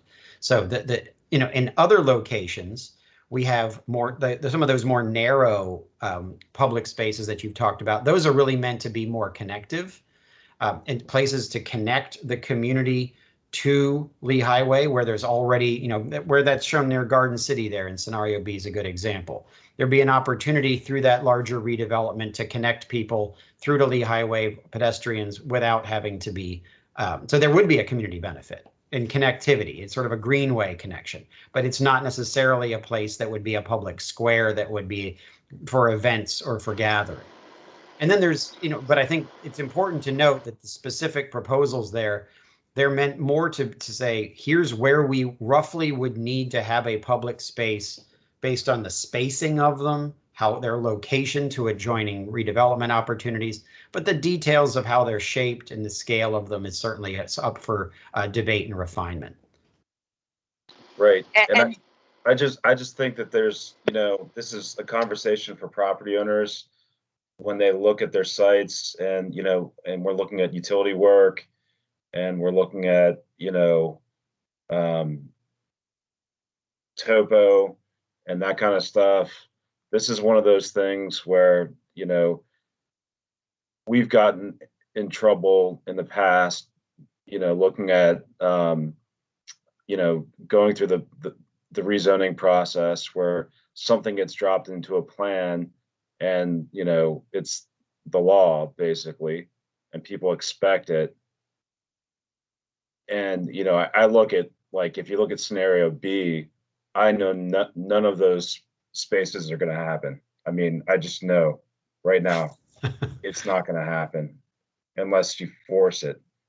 So again, I just don't understand how we arrived at these sites for this open space. And I'm not saying these sites can't have open space, but identifying them on a plan where they won't practically exist, I think is a mistake. So I think we've got to just, move them, or talk about them, or make that, phase 2 of the conversation, because we all want open space on Lee Highway, but we want it to happen where it's actually going to happen. And what I'm looking at right now, I know it's not going to happen. Well, let me just add one thing, sorry, to what Ryan explained, was the criteria, let's say, that was used in how these spaces were distributed. I mean, he mentioned the accessibility, the 5-minute walk, and connecting the various spaces that already exist with additional spaces in between. To add to that, we've heard from the community that it's important to be able to congregate in commercial areas in a number of ways. And obviously the environment along Lee Highway is not the most comfortable. So when you see these sort of little linear green spaces, number one, they're meant to connect people from the neighborhood to the commercial spaces along Lee Highway.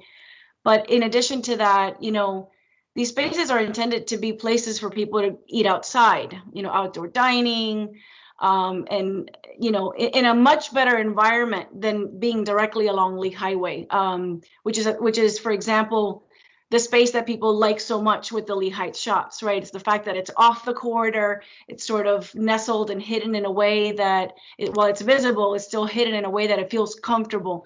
And so having those sort of moments around the intersections are important to make those spaces activated around the retail, and to be able to get people from the neighborhoods to those spaces in a way that it's comfortable and safe.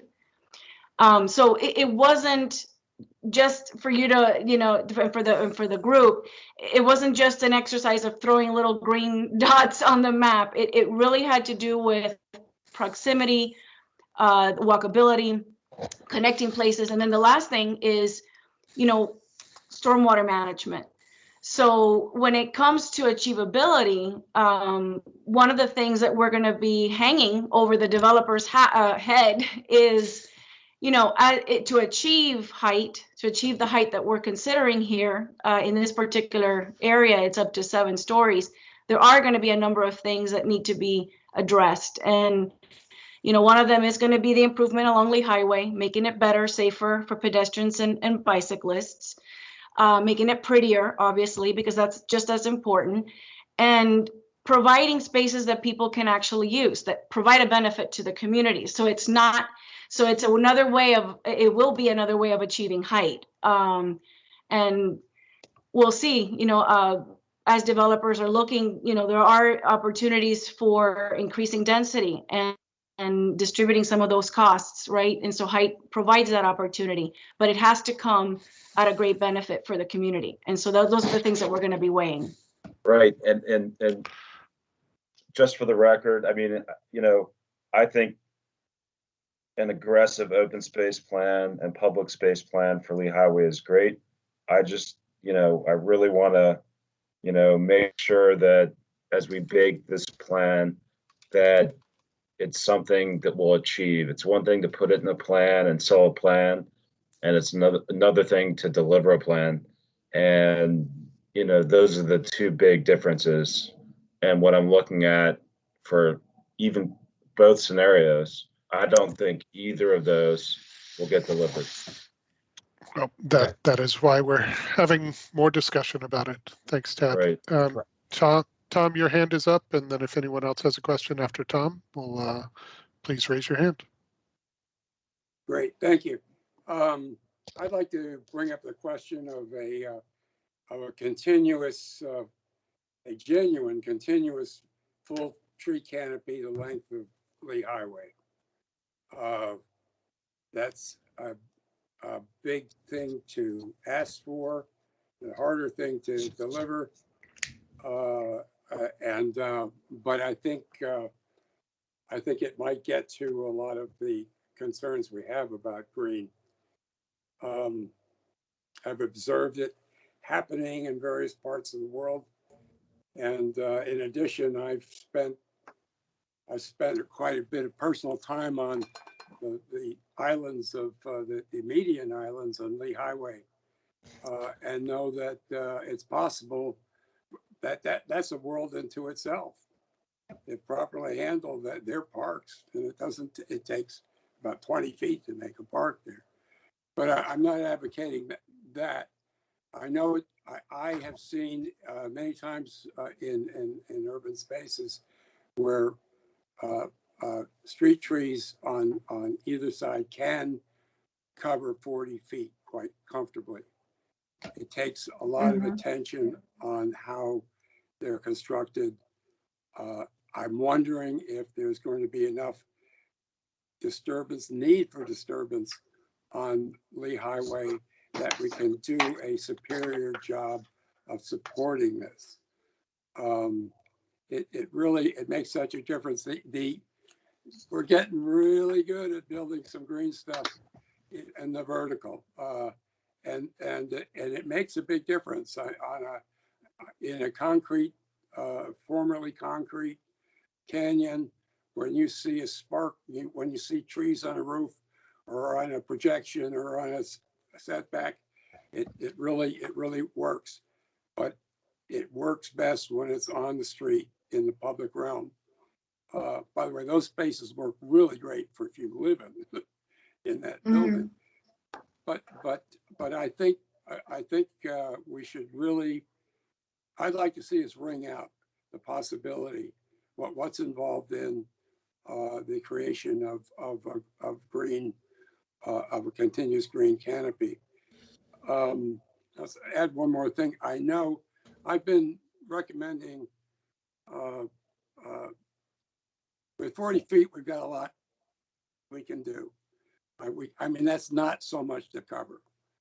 I've been recommending in other places in the county raised medians, which work just wonderfully in New York.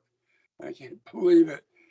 And I've never really asked any experts about it, but I think it has a lot to do with them being raised. They're not throwing rubble into it. They have good proper drainage, and there are obviously technical advantages to doing it, but I've been unsuccessful getting our transportation people to consider it. Anyway, and I'm not sure that's a suggestion here, because 40 feet isn't a lot to cover. It might be something to do in our nodes, though. It might be the thing that announces a difference, that creates an urban, creates a park-like urban entrance exit, and perhaps even usable space in our node communities. Thanks, Tom. Never, so anyway, that's Ryan I'm or Natasha, do you want to? Yeah, I think number one, we hear you.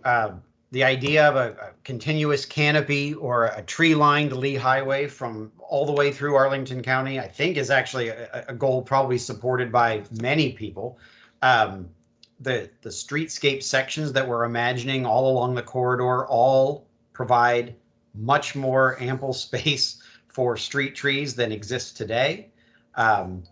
We're focusing on building that tree canopy adjacent to the sidewalk, between the sidewalk and potentially the bike lanes and the street.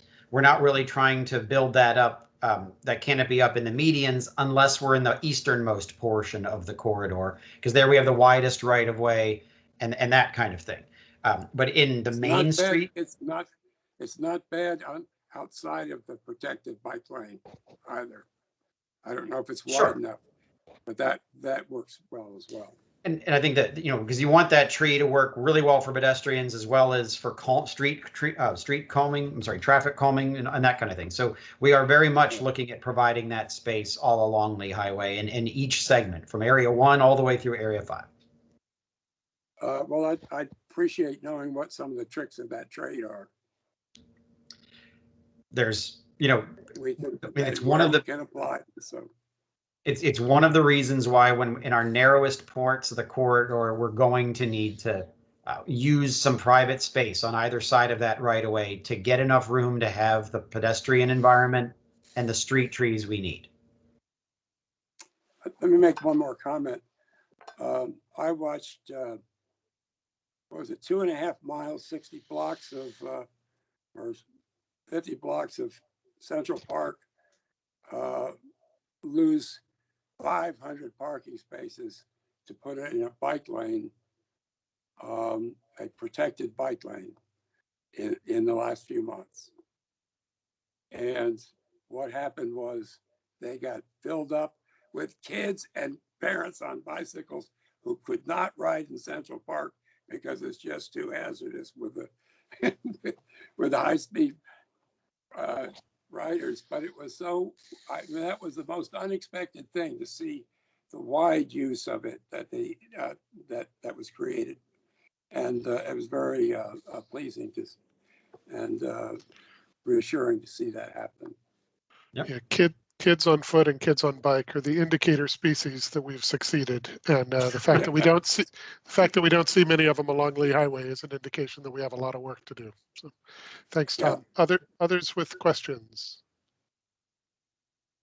We are at 9, which is when we originally said we'd be done, but I know that we can stick around a little bit longer if other folks want to ask questions or share opinions. Yes, thank you. Along the lines of the kids and bikes and whatnot, I'm interested in learning a little bit more and hearing a little bit more about these kind of back streets that you want to create. This is the first I've heard of that, and kind of when I look at the picture, especially kind of along 25th Street and kind of cutting through to the Safeway area, in my mind, I mean, part of this kind of front porch community that we live in, you've got kids on these streets right now biking and playing basketball. And so as a mother of kids that do that, it sort of worries me. My first reaction is you're moving cars off Lee Highway to cut through the front porch neighborhood where kids are riding their bikes and playing basketball, and it doesn't kind of align with with, the goal that some have of getting cars off the road, because it's just adding kind of a new lane. It just happens to be, a block or so behind. So Sure. I'm very interested in hearing a little bit more about that, because it No, worries me, quite frankly. I completely understand your concern there. So here's where, the benefits can be. So first of all, those streets that would be extended or connected or created would be narrow, and they would be calm. They would need to be calm streets. And they can incorporate traffic calming ideas in them to slow vehicles down. They would not be intended to be high-speed streets, and we would want to design them so they could not become high-speed streets. But what you want them to be able to do is you want them to be able to have more opportunities for those families to walk or bike, so that they don't have to be on Lee Highway if they don't want to. Right now, many of those streets we're talking about sort of that connect to Lee Highway act like cul-de-sacs in a way. And so there's really no option but to go out to Lee Highway to go east or west. So that additional street grid would allow for more east-west connectivity where you don't have to be on Lee Highway. They can be designed, and the intersections can be set up so that it's not a cut through, really, for people who want to go a long distance, but something that allows people in the neighborhood greater access to the amenities they want to use.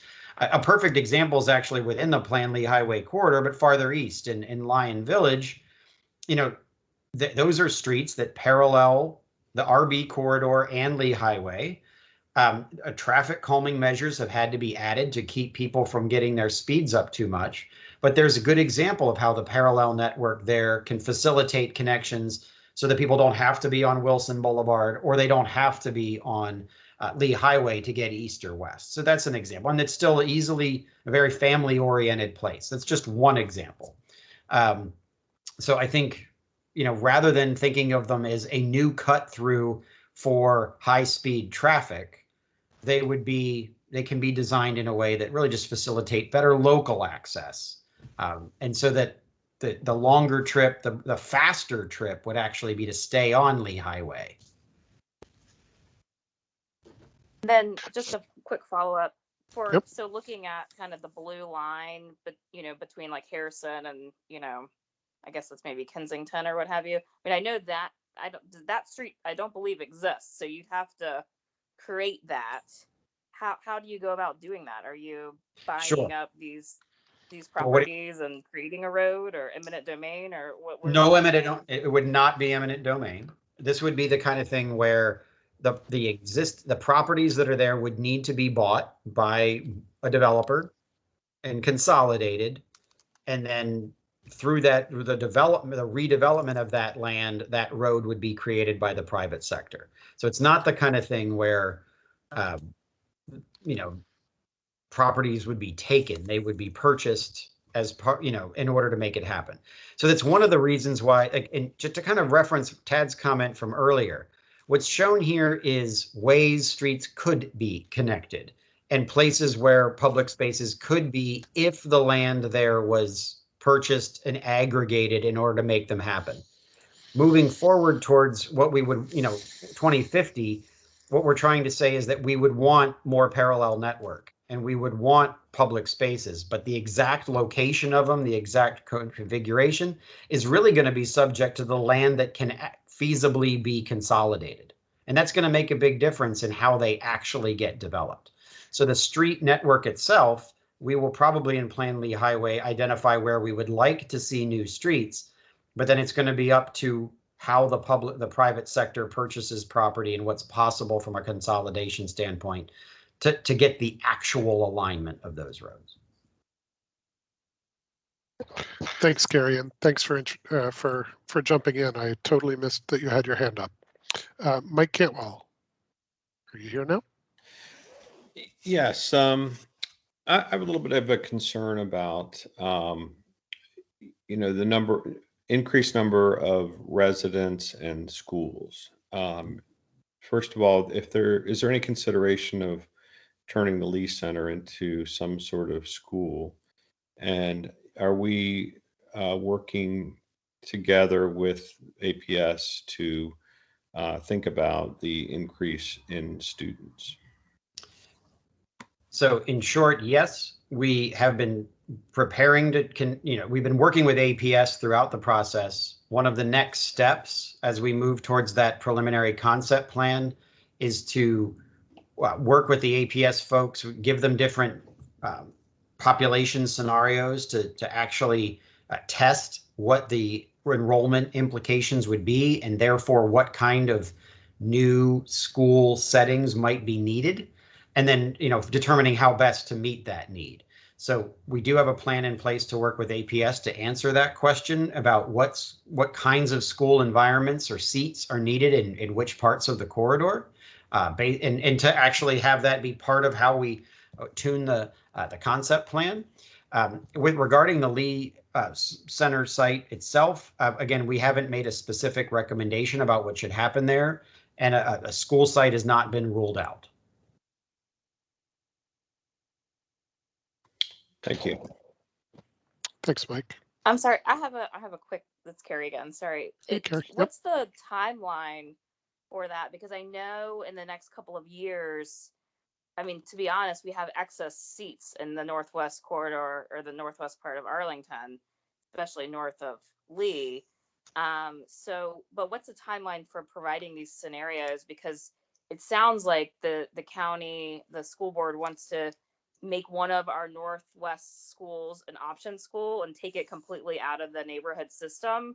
So all of those seats would leave. And so it's like, if they did that in the next 3 years, but in 10 years, I guess, they don't do Sure. a whole lot of great planning. So it's like, they need to know like today for, Well, we've been in frequent communication with them, and one of the next parts of the planning process here as we get towards the beginning of the summer is to have that interaction with APS. So and they're very aware of what Plan Lehigh is trying to accomplish, quantitative or qualitatively, and we're going to be able to engage with them on what it might mean quantitatively in the next few months. So they'll have the benefit of that in order to think about that in their planning.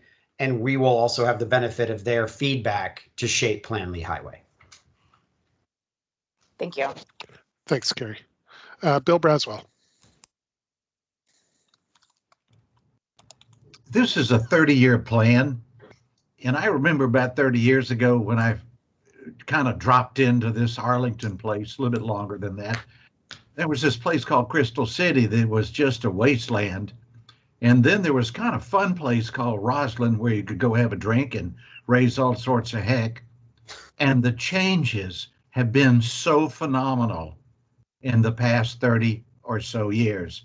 Are we being too conservative in our planning for the next 30 years of Lehigh Way?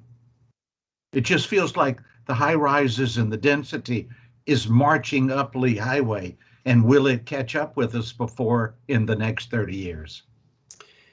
Well, I think my answer to that, Bill, is that Lehigh, there is many different neighborhoods. And if we were having this discussion talking about the North Highlands area on the easternmost portion of the corridor, I think we would be talking about greater development intensity than we're talking about here in Area 2 in the western portion of the Main Street area. Because of some of the reasons you mentioned, because of the proximities, the access to rail transit, the size of the parcels, the connectivity, the highway, there's many reasons why the easternmost portion of the Plan Lehigh corridor can probably accept greater intensity of development in density and height and do it well. Here in Area 2, it wouldn't make as much sense. I think we are being bold with what's being shown here in either scenario A or scenario B. It's a pretty substantial transformation to consider, to go from the very auto-oriented and highway-oriented strip commercial development that you see in this section to something that is as walkable as Westmoreland Street is today. That's a dramatic transformation. And it will take 30 years to see it to fruition with the kinds of incremental change that are likely, even with the pent-up demand there is. So I think in area 2, we're being appropriately bold with what we're showing. But that's my take on it. Some people might think we're showing too much. Be interested if people think we're showing too little. But we do think there's greater capacity for even bigger transformations, but much farther east in the corridor. Thanks, we have Ryan. the Thanks, front Bill. porch approach here in area 2. I see Mike Cantwell's hand is still up. Mike, did you want to ask something else, or you just left it up? Oop, now it's down. There's my answer. Other folks want to ask questions. We got a couple minutes before 9:30, although we can certainly break before then and get on with the rest of our lives. All right. Well, I'm not going to leave the mic open that long. Natasha, did you have some closing remarks, next steps kind of material? Just one quick slide. Oops, I unshared, so I'll share again. It'll be quick. It's just to remind people about the meeting on the 29th. Can you see the slide that says how to stay involved?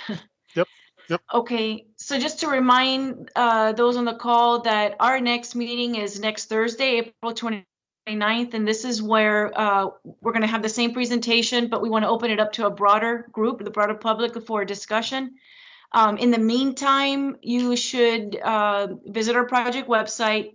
You'll be able to see the presentation, well, the recording for the meeting tonight, but also these presentations are a little bit more comprehensive online. They're narrated, and we're covering a little bit more about the process, why we're planning Lee Highway, and certainly the two things that Ryan presented tonight, the corridor-wide concepts and the neighborhood area concepts, they are a little bit more comprehensive in those narrative presentations. So I do encourage you to watch them at your pace. It'll help, in preparation for the meeting next week and discussions.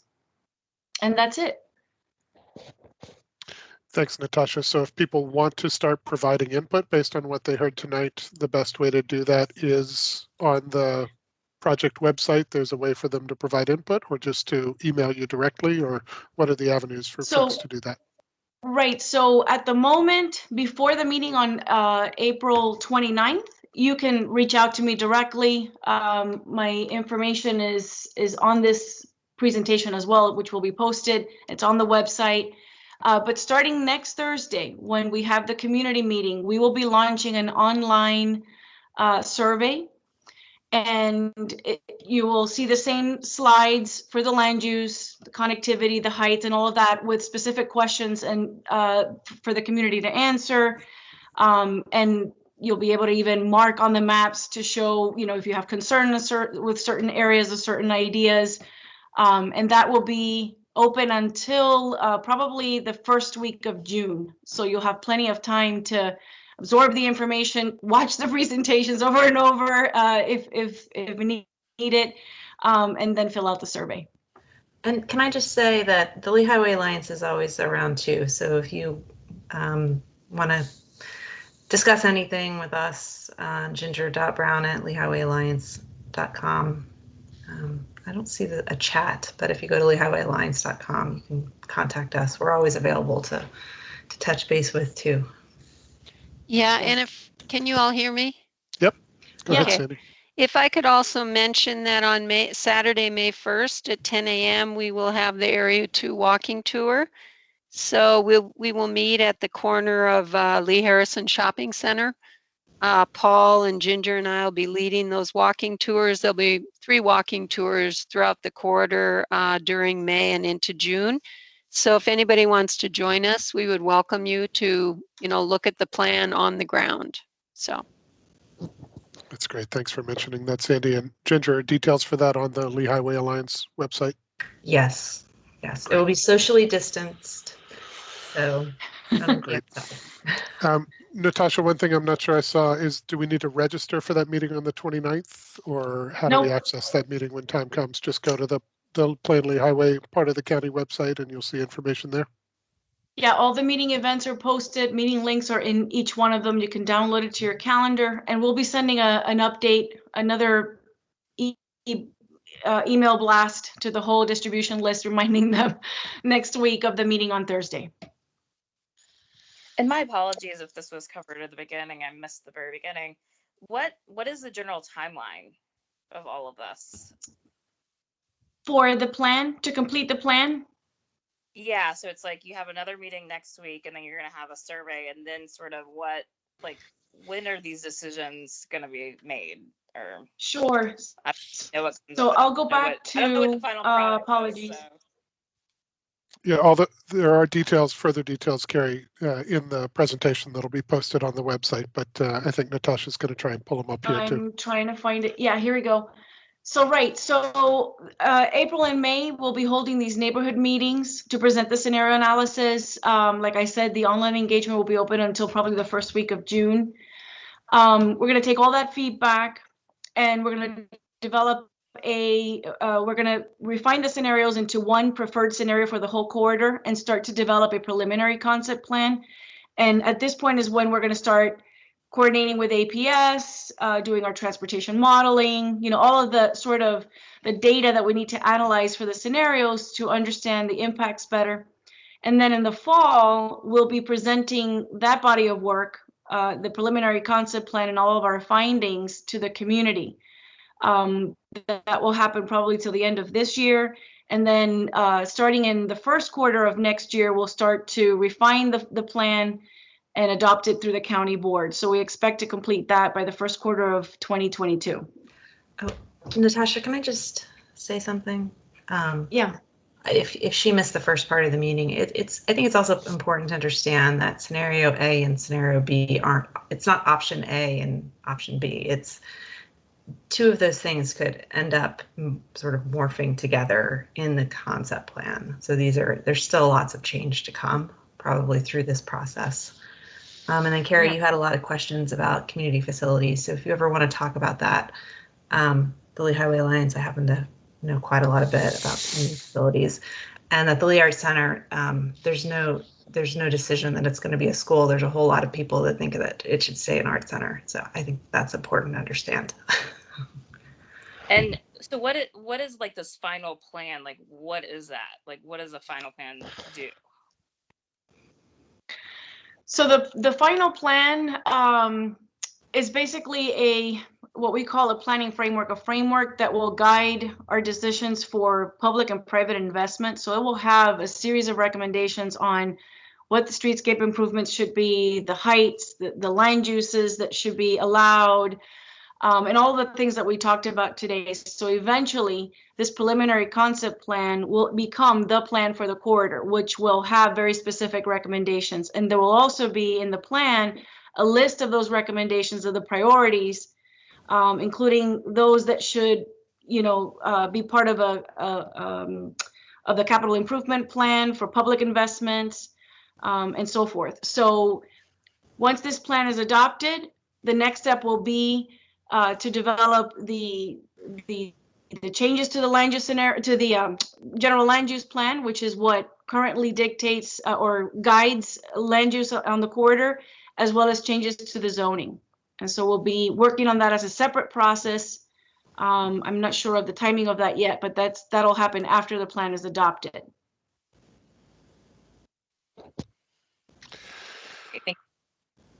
Great.